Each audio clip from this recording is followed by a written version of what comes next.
มาเนาะคอยสิมายกปั๊มขึ้นยกปั๊มโดยที่เฮาสไลด์หูเอาสไลด์หูฝนเอาฝนกับเหล็กสบายให้มันยกขึ้นให้ปั๊มมันแก่กว่าเก่าให้มันแห้งแล้วให้มันประหยัดน้ำมันเนี่ยเราสิมาเฮ็ดตอนนี้เราก็มาฟังเสียงเดิมๆมันก่อนว่าเสียงมันจะเป็นจะไดหลังเฮ็ดให้มันเคกว่าเก่าให้มันดังให้มันอันนั้นนะให้มันแห้งอะไรก็ว่ามันก็สิปิดก่อน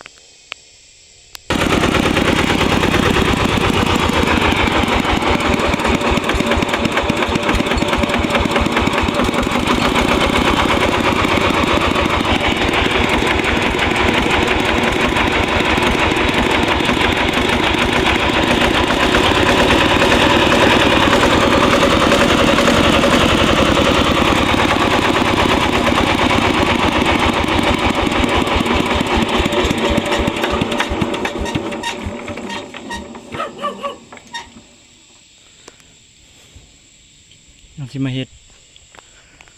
มันบ่เคกเลยมาของปั๊มก่อนถอดออกมาแล้วมันก็สิเป็นประมาณนี้เอาสิอันสิฝนหูน็อตฝนหูน็อต3หูนี่เพื่อที่เฮาสิยก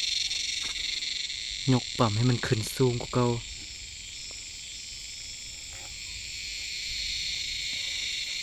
โอ้ยเหี้ยจัง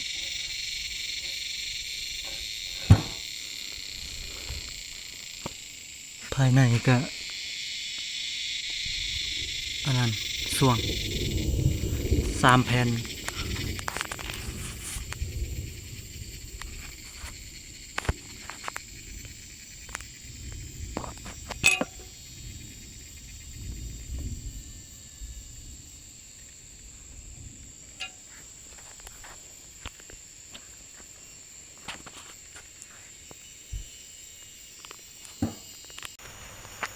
คือตอนนี้เราก็บ่ฮู้เลยว่ามันสิติดใดหรือบ่หรือว่ามันสิเคกหรือบ่ทางเฮ็ดแล้วเราก็บ่เคยเฮ็ดแต่ว่าเห็นหมู่เฮ็ดซื่อๆ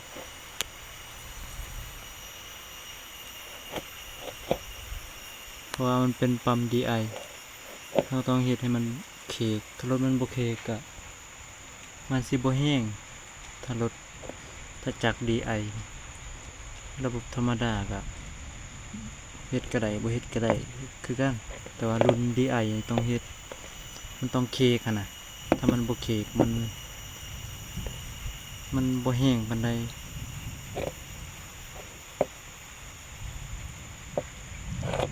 ถ้าเบิ่งสิติดได้บ่มันสิแห้งกว่าเก่าบ่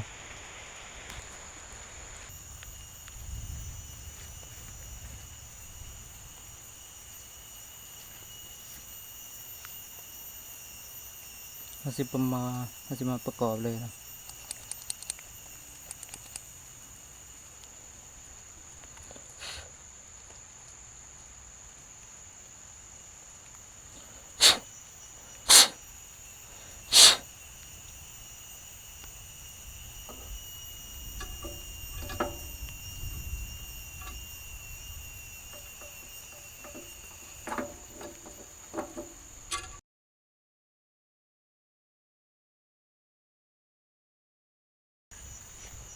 เราสิยกประมาณนี้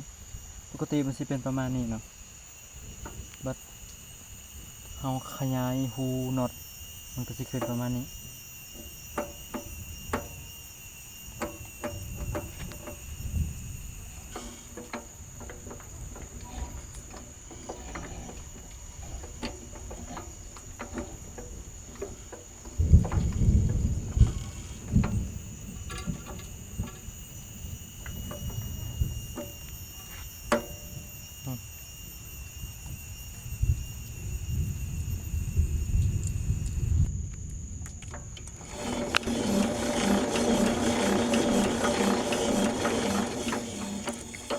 านไหล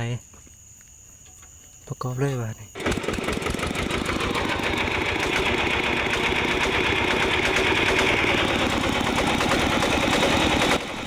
รู้สึกว่าเสียงมันสิเทคขึ้นอีกหน่อยหนึง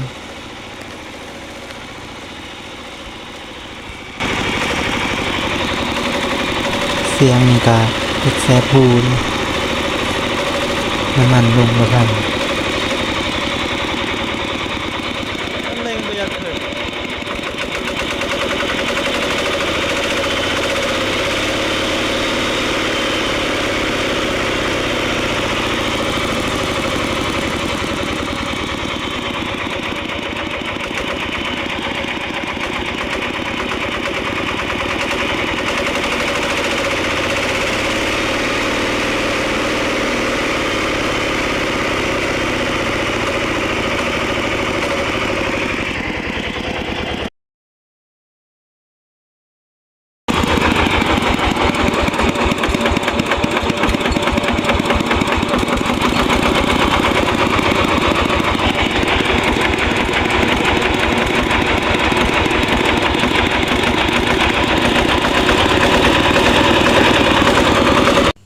ก็สิประมาณนี้แหละ